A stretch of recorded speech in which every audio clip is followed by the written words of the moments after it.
what my thoughts are, what the historical perspective is, and what I'm trying to do, right?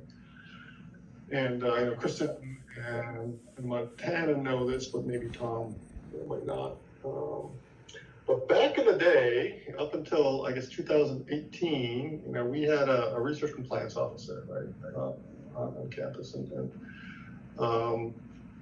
that person was mission to do all things research compliance. Was pretty much IRB, that time HSRB, and the animals, IACUC. Mm-hmm.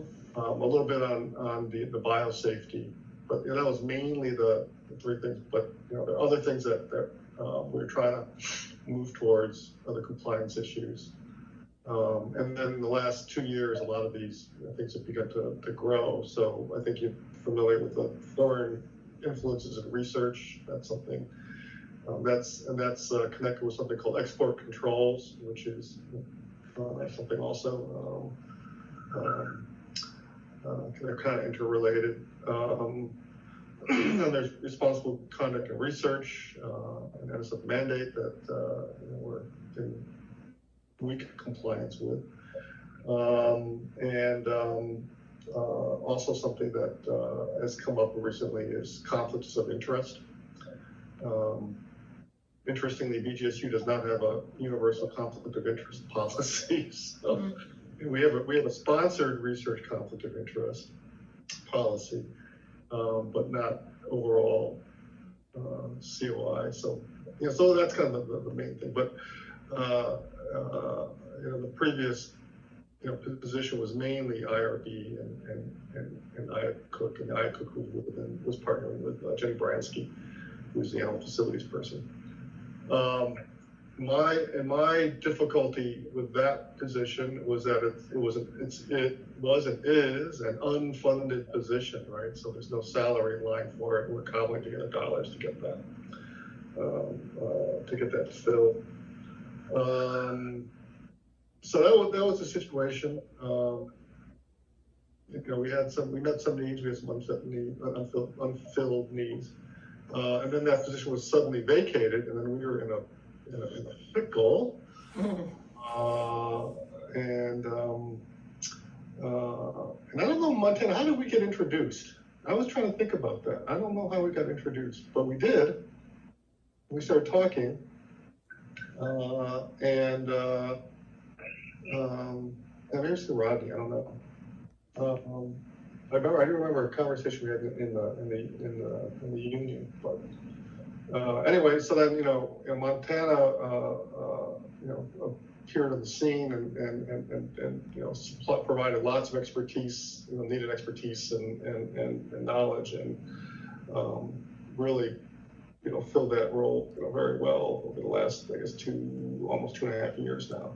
When Hillary left, I believe that you contacted me, Mike, because you knew that I had 15 years of experience on the IRB and had been to Primer many times and had a lot of this knowledge, and you asked me to fill in on an emergency basis.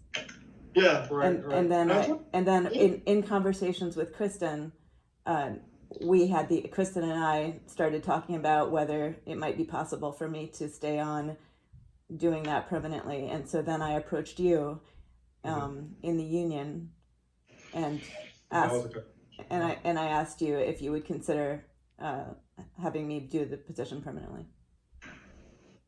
So right, so I guess that's how we've been going for the last since that time. Been really during that time, been really pushing Joe on this overarching position, right? Get this compliance, overall compliance person position funded. I think I'm making some progress there. I think I think that as a university we're exposed in some things, so I think there's a need. So I had another meeting with Joe sometime this week, and we'll continue that.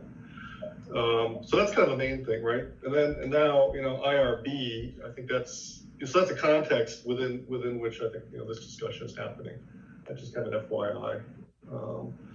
So then now with Tom coming on board as a new IRB chair, right? We've been having some discussions, and Christian, you weren't involved in, I think, the 2 other discussions we've had, but I did share that my bias has always been, my inclination has always been, is to find ways of building a strong culture of research on campus, right? And one way of doing that, many things that we have to do, one way of doing that is having our committees, IRB, IACUC, IDC, have strong faculty roles, have strong faculty leadership in that perspective.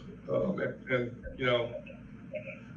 in my opinion, we've not had that in the past. I think a lot of times faculty members have, they're very busy, they want to do different things.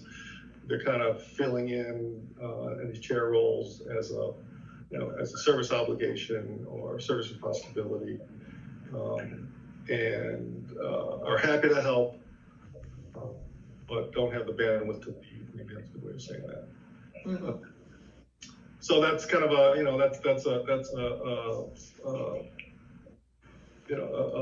kind of self-fulfilling cycle there. It's hard to get the leadership, and how do we get to that point without someone stepping into the plate? Well, I would say that Joe Jacoby was a very strong IRB chair who was very involved and worked as a team with Rich for many years very effectively. Yeah, and then I asked Joe if he wanted to come back, and he did not in the interim chair. So anyway, we had to get that back. I think we did lose a lot in the last several years, but Tom, I think now is in the same department as Joe. It has an opportunity now to begin to rebuild that, right?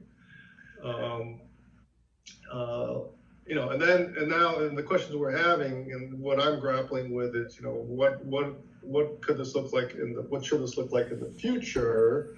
How do we connect